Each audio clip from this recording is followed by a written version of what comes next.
Talking about possible dumpster fires here, let's go over to Orlando, who just signed Bismack Biyombo for 4 years, $72 million. They got Frank Vogel. They got your guy that you said they were a winner, and when we talked about the coaching trees. Yeah, I mean, coaching tree, great job there. But unfortunately, they made one of the worst moves I think we've seen in a NBA draft in a long time, giving up Oladipo, their draft pick, and Sabonis. Yeah, Sabonis and Ilyasova Silva for Serge. So, I mean, how does another undersized center, I mean, Serge was a 4, but how does an undersized center help this team out?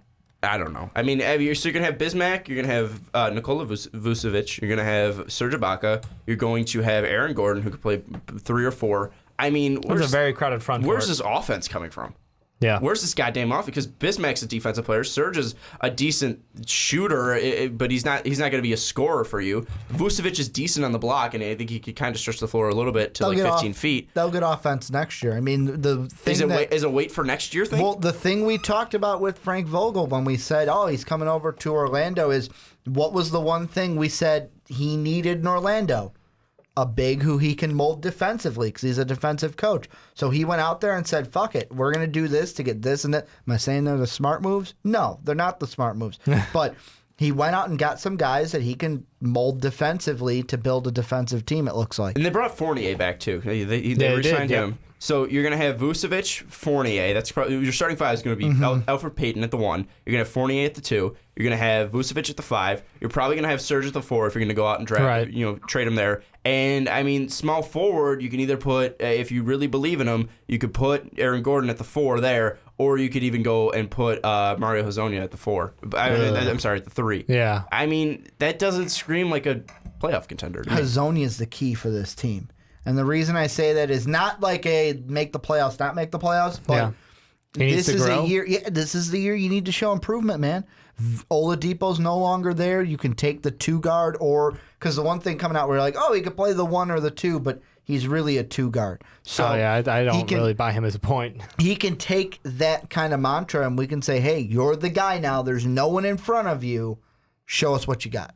I don't know. I mean, this Magic team. I mean, it might work out. But it might be a train wreck because.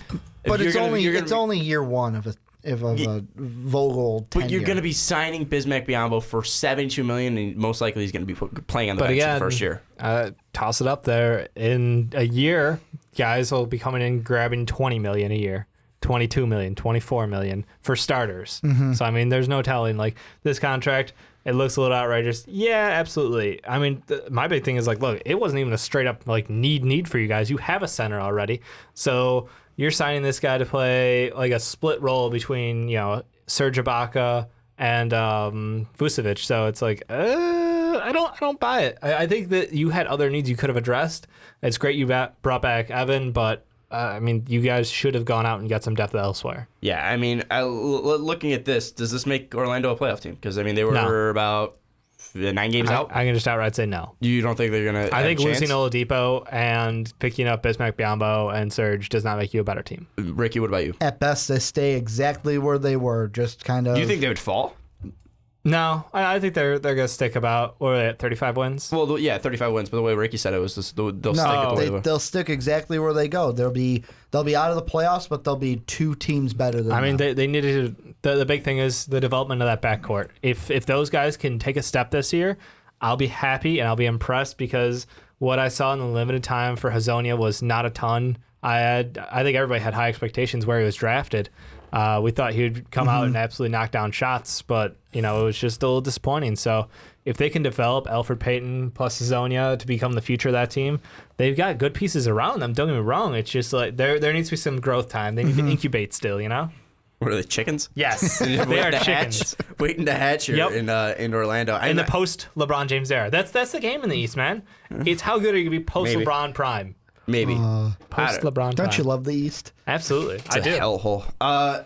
Magic, I probably agree with you. I like Frank Vogel, but I don't think it's going to happen. They added a good player, yes. I don't know where it's going to pay off for them. I don't know how Serge fits into the future. We're talking about Vucevic and Serge, and I mean, Bismack's kind of, it's just a mess. It's a mess right now. We'll see how it plays out, but I think now. They'll have the most defensive front court though in the NBA. Like, good luck scoring in the paint on that shit. That's true. That's true. I mean, it's definitely gonna be hard just to drive in the lane with those twin towers there.